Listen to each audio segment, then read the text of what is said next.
International Space Station at night, you'd be able to see the lights of the cities from space. That's how big our impact as a species is. There are huge multicultural cities all around the world. We've built buildings so high they nearly disappear out of sight.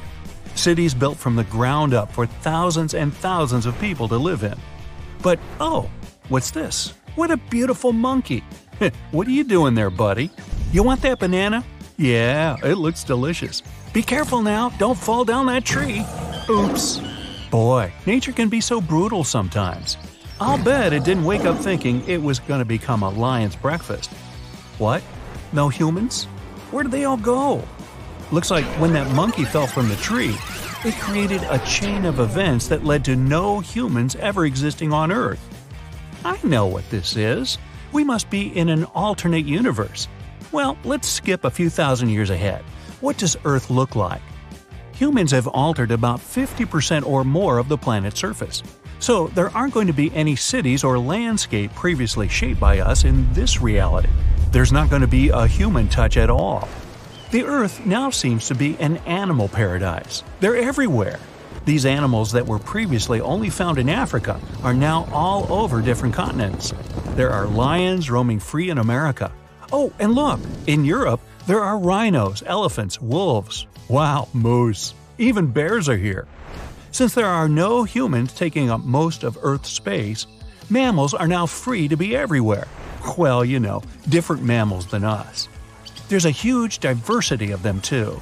Earth has become what seems to be an expansion of the Africa we know today in terms of animal species. You can see large mammals too. Giant sloths, sabre-tooths, and even mastodons are now walking the Earth like in the olden times. The reason why our Earth isn't like this is that humans take up a lot of the available space with their structures. For example, the reason why there's so much animal diversity in Africa in our universe isn't that the continent is just suited for animals to thrive. It's mostly because we haven't been too active in a big part of the continent. Our ancestors had a lot to do with the extinction of large mammals. Ice Age wasn't the only culprit there. On our Earth, humans are the intelligent life form. How about on this planet? As you might know, natural selection is what guides evolution. This, combined with random mutations we can observe in some species, suggests that even without humans on Earth, there's a chance for intelligent life to develop. So, primates are now the dominant life form, or maybe the meerkats evolved into a dominant species. The climate on this Earth is also cooler than ours. That's because there are no greenhouse gases. According to NASA, the current Earth warming trend is likely the result of human activity since the 1950s. This means the increased levels of greenhouse gases in the atmosphere are the reason why our planet warms up. Greenhouse gases are called like this because, just like a greenhouse, they trap the heat. They let sunlight pass through the atmosphere, but the heat it brings doesn't leave our atmosphere because of them. They're a good thing because otherwise life on Earth wouldn't even be possible. But because now they're too abundant, it causes the planet to warm more than it should. Now let's go back to our alternate Earth. In the water, the Great Barrier Reef in Australia is still fully intact. And it's still the largest coral reef system there is, as well as the biggest living organism on the planet, just like ours. This new Earth is also full of trees, and lush ones at that. Greenery everywhere. All sorts of trees exist and are home to all the different animals on the planet. And since there's no deforestation, the planet's lungs, the Amazon rainforest, is able to thrive and is looking more alive and vibrant than ever. But say, what if humans were to show up on this Earth right now? Maybe this year, or the year before? They certainly wouldn't be the dominant species immediately, and would probably struggle at the very beginning. The evolution and learning process would be a slow one until they find themselves at the top. They have to adapt to their new home. This would be like traveling to around 130,000 years ago in our reality, to a place where modern humans, or Homo sapiens, had just shown up.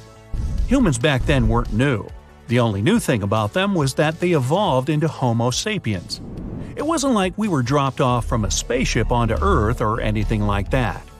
But in this alternative reality, that's exactly what happened. A bunch of humans were dropped from the sky on Earth. Now, they must learn everything from the ground up. They need to figure out how to survive and thrive in their new environment. They have to hunt for their own food, and they need to take what they can from the planet, much like we did 130,000 years ago. These new humans are nomads. They can't settle in one exact place because they need to explore and understand their surroundings, just like the animals that surround them. As their groups become larger, they split into smaller ones to find new places suited to build their homes, or even a place where survival might be easier. Since it's been a while that they've arrived on this new Earth, they've done some exploring and found themselves more comfortable in their new setting. Their tools are better developed, and home-like structures, like huts, finally start appearing. 50,000 years ago, we developed our language. These humans also developed their own because they need to communicate better with each other. With language, they become more and more organized and are able to make better plans for their future. All dogs come from wolves, and there are two theories of how it might have happened that wild beasts became humans' best friends. One theory says early humans somehow ended up capturing wolf pups and kept them as pets, and over time they would gradually domesticate wolves. Another theory states that wolves actually domesticated themselves. It's called survival of the friendliest. Because both wolves and humans were hunters, wolves probably also figured out they would have benefits if they stuck around humans instead of competing directly with them. Some wolves were fearful and aggressive toward humans. Others might have been friendlier, which also likely gave them access to the hunter's food supplies. As time passes, modern human behavior starts showing up. Fixed homes begin to appear in places that benefit people, maybe next to a river or places where the soil is fertile. This way, they're also able to become farmers and develop agriculture. As they settle down, communities start arising too. Since they are very social beings, it's only natural they're drawn to one another. Soon humans are all over the planet, spread around the continents, with communities and families of their own, and don't forget the pets. The planet's landscape shifts like it did in our reality, to accommodate the needs of humans. Cultures are developed, rivalry begins, they start pushing each other to great lengths. Thousands and thousands more years go by, and this human society starts to look a lot like the one we have today. Still, things might have happened a different way. There might have already been an intelligent species they would have had to compete with, and then their progress would probably have staggered a bit. Maybe a society could emerge where different intelligent life forms would be able to peacefully coexist. When you enter a coffee shop, a meerkat might be your barista. Your landlords could be a couple of gorilla siblings.